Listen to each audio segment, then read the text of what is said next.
পালন করাচ্ছে। এক সময়ে রাজনীতিবিদ, বিএনপির কেন্দ্রীয় কমিটির সাংগঠনিক সম্পাদক, সিলেট জেলা বিএনপির সাবেক সভাপতি, সাবেক সংসদ সদস্য, স্বৈরাচার বিরোধী সাহসী কণ্ঠস্বর এম ইলিয়াস আলীর গুমের আজ 12 বছর পূর্ণ। তাকে ফিরে পাওয়ার অধীর অপেক্ষায় আজও প্রহর গুনছেন তার স্ত্রী, সন্তান, পরিবার সহ দেশের অগণিত নেতাদের। শেখ হাসিনা সরকারের নির্দেশে 2012 সালের 17 এপ্রিল মধ্যরাতে রাজধানীর বনানীর 2 নম্বর সড়কের সাউথ পয়েন্ট স্কুল অ্যান্ড কলেজের সামনে থেকে আইন শৃঙ্খলা বাহিনীর সদস্যরা গাড়ি চালক আনসার আলী সহ তুলে নিয়ে যায় ইলিয়াস আলী। এরপর গাড়িটি পাওয়া গেলেও হদিস মেলেনি তাদের এখনো পর্যন্ত। একথা জনগণের সামনে স্পষ্ট যে এই ফ্যাসিবাদী সরকারই ইলিয়াস আলীকে গুম করেছে। কর্তৃত্ববাদী শেখ হাসিনা সরকারের বিরুদ্ধে আবশ্যিক সংগ্রাম আর ডিভাইড বাঁধ ও সীমান্ত আগ্রাসনের প্রতিবাদে সিলেট অঞ্চলে গড়ে ওঠা গণ আন্দোলনের নেতৃত্বের কারণে ইলিয়াস আলী রাষ্ট্রযন্ত্র ও দেশি বিদেশি অপশক্তির গাত্রদাহের প্রধান কারণ ছিল। ইলিয়াস আলী আধিপত্যবাদের বিরুদ্ধে দাঁড়িয়েছিলেন। ইলিয়াস আলীর জনপ্রিয়তা ও সাংগঠনিক দক্ষতায় ঈর্ষান্বিত সরকার রাজনৈতিকভাবে মোকাবেলায় ব্যর্থ হয়ে তাকে গুম করে রেখেছে। ইলিয়াস আলীকে গুম করার পর সরকার বহুবিধ নাটক সাজিয়েছে।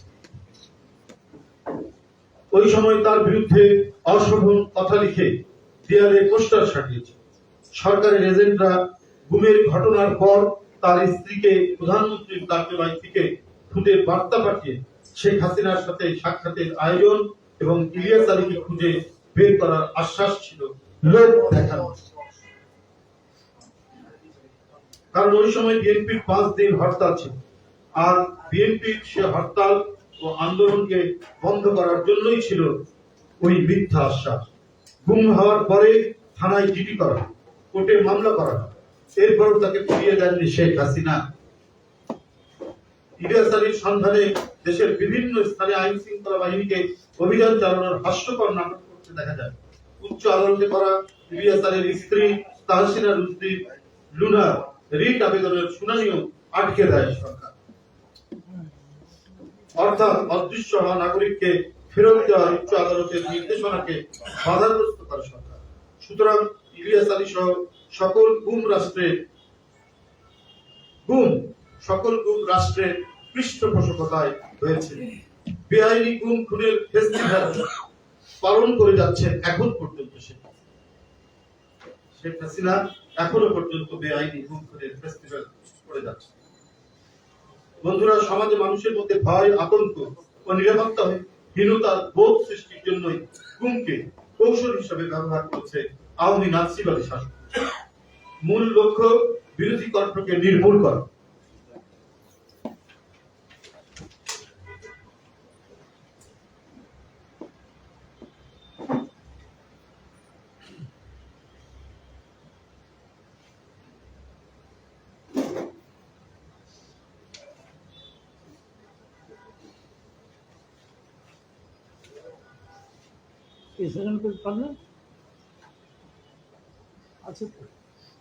মূল লক্ষ্য বিরোধী কণ্ঠকে নির্মূল করা, দীর্ঘমেয়াদী ফ্যাসিবাদী শাসনকে নিষ্কণ্টক করা।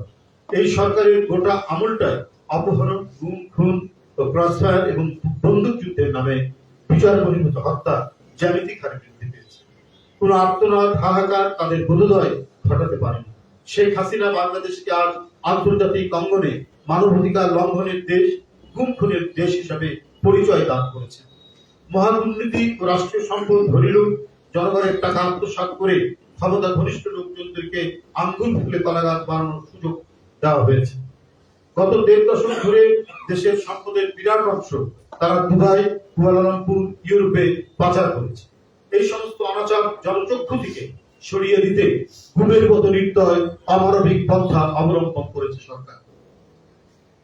ইলিয়াস আলীকে গুম করার ঘটনা কাকতালীয় বিষয় বা তাকে গুম করা শুধু সরকারের সিদ্ধান্ত ছিল বলে আমরা মনে করি। আমাদের বুঝতে হবে কি কারণে তিনি গুম করেন। বাংলাদেশের স্বাধীনতা সার্বভৌমত্ব রক্ষার পক্ষে বিবাহের বিরুদ্ধে তারা সোচ্চার অবস্থানের কারণে ইলিয়াস আলী আজ অদৃশ্য। যারা অগণতান্ত্রিক সরকারের বিরুদ্ধে সোচ্চার তাদেরই অত্যন্ত সচেতন ভাবে সরিয়ে দেওয়া হচ্ছে, গুম করা হচ্ছে, আয়না ঘরে আটক করে রাখা হচ্ছে, ভারতে নিয়ে যাওয়া হচ্ছে। তার প্রমাণ অভিনব গুমের শিকার হয়েছেন সাবেক প্রতিমন্ত্রী ও দলের জাতীয় স্থায়ী কমিটির সদস্য সালাহ উদ্দিন আহমেদ। তাকে 2 মাস গুম করে রাখার পর পাচার করা হয়েছে, সেখানে তারা তাকে মুমূর্ষু অবস্থায় ফেলে দেয়। দ্য এশিয়ান হিউম্যান রাইটস কমিশনের তথ্য অনুযায়ী 2009 সালের জানুয়ারি থেকে 2022 সালের জুন পর্যন্ত সময়ে গুম হয়েছে 623 জন। বাংলাদেশের মানবাধিকার সংস্থা অধিকার এর সর্বশেষ প্রকাশিত প্রতিবেদন 2073 সালের জানুয়ারি থেকে জুন পর্যন্ত সময়ে দেশে নিখোঁজ বা গুম হয়েছে 16 জন, মানে 6 মাসে হচ্ছে 16 জন 2023 সালে। এই সময়ের মধ্যে বিচার বহির্ভূত হত্যাকাণ্ডের শিকার হয়েছেন 8 জন। এর মধ্যে আইন শৃঙ্খলা বাহিনীর ক্রস ফায়ারে মারা গেছেন 3 জন।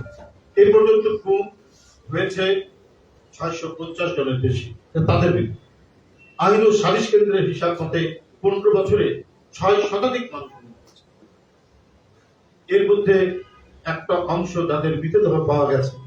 দেশীয় আন্তর্জাতিক মানবাধিকার সংগঠনগুলো এবং জাতিসংঘ তাদের বিভিন্ন সেশনে অনবরত বাংলাদেশে গুমের ঘটনায় উদ্বেগ প্রকাশ করলেও শেখ হাসিনার গুম সরকার এটা তাচ্ছিল্য করে আসে। এরকম অসংখ্য পরিসংখ্যান আন্তর্জাতিক মানবাধিকার সংস্থাগুলোর কাছে রয়েছে। গুম খুন ক্রসফায়ার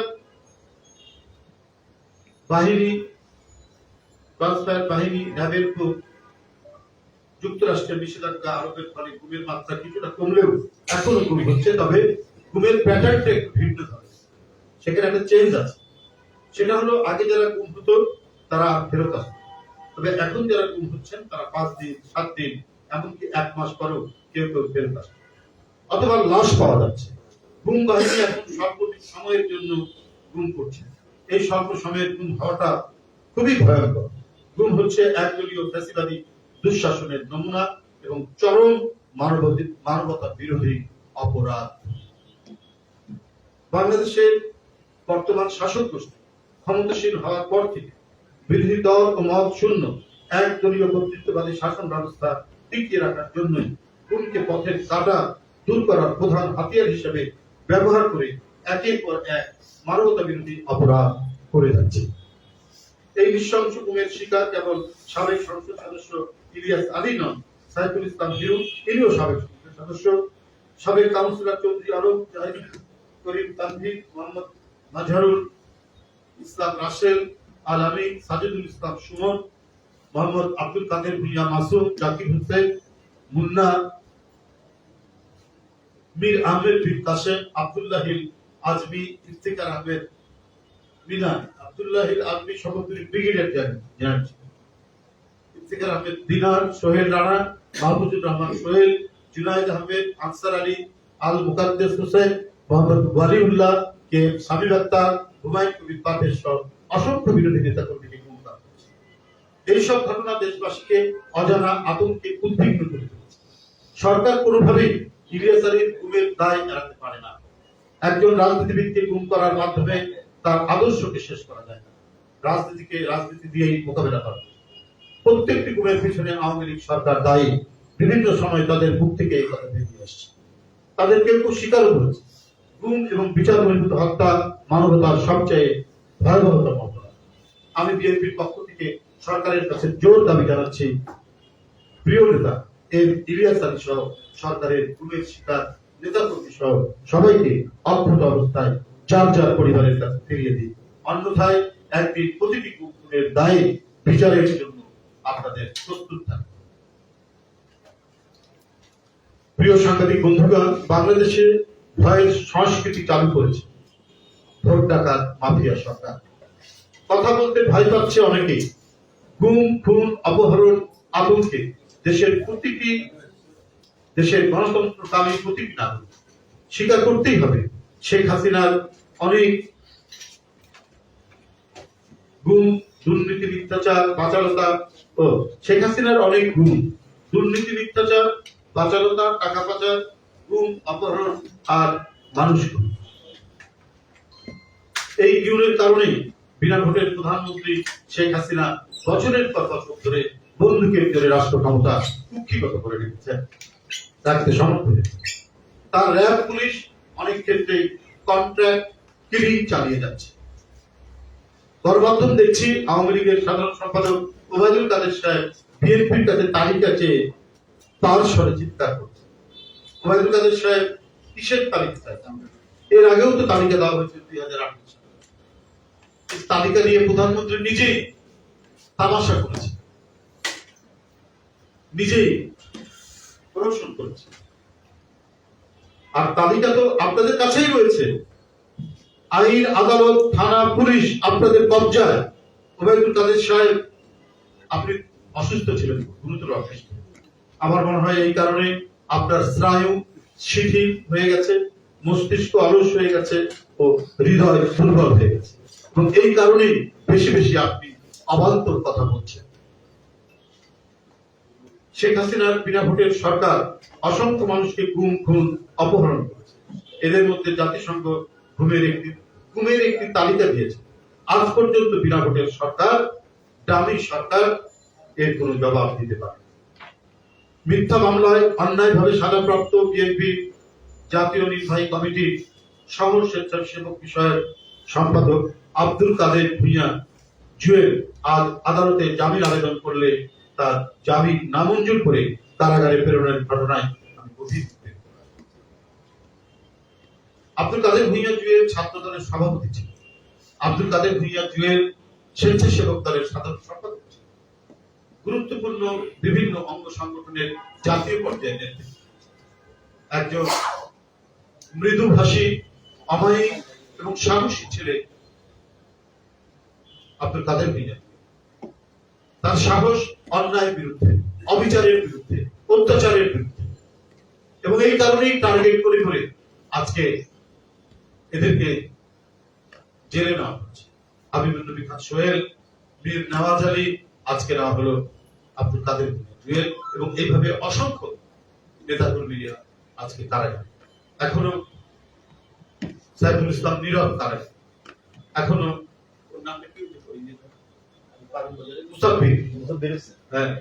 সে কারাগারে, আরো কত নেতা কর্মী যে কারাগারে তার ঠিকানা।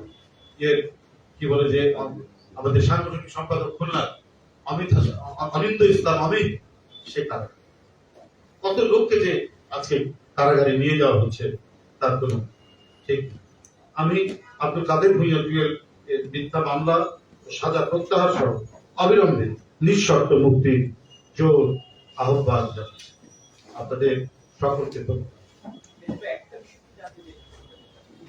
আমরা 17-18 বছরের অভিজ্ঞতা যেটা দেখেছি, সারা দেশে যে দমন পীড়ন, নির্যাতন, নিপীড়নের যে চিত্রটা, সেটা জাতীয় গণমাধ্যমে সেভাবে আসে না। কারণ আপনাদের উপর কোনো কিছু হলে যেভাবে ফলাফল প্রচার হয় সেই সুযোগ থাকে না।